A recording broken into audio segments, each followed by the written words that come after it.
Here's a story with Google. So Google is limiting which apps can see everything else you have installed. So a lot of times when you have an app on your phone, if you have an Android, the way it works is the developers, whoever made the app, can see, and they could use the data to see what other apps you have on your phone. And they could use this data to like learn stuff about you, maybe learn your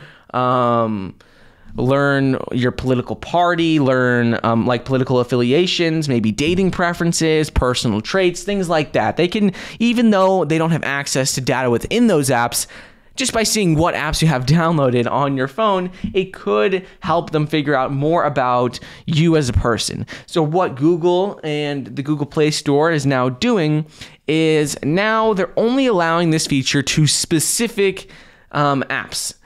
Certain apps that are going to have access to this are going to be those that prevent like phishing or detect viruses on your phone and like protect your phone from like antivirus apps and things like that. The other type of apps that are also going to have access to this are going to be like banking apps, digital wallet apps, and other apps that involve financial transaction functionality. So that those are like for security purposes. It's they believe that they should have access to knowing what other apps you have on your phone.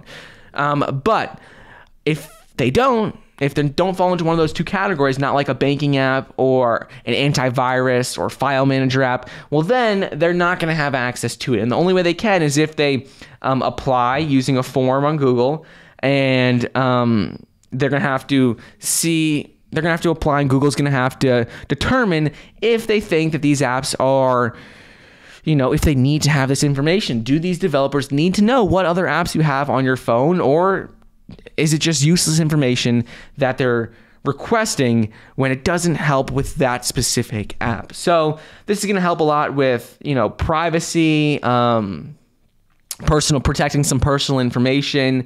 And Google says they're really going to crack down on this. They say any developer who wants to keep this permission on their app needs to complete a declaration form. They're going to need to get approved for it.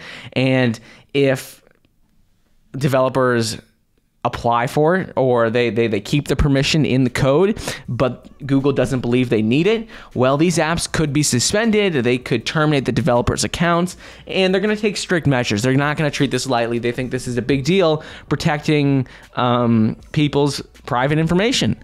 So I think that's a good step in the right direction. We'll continue to see how this plays out, what happens here.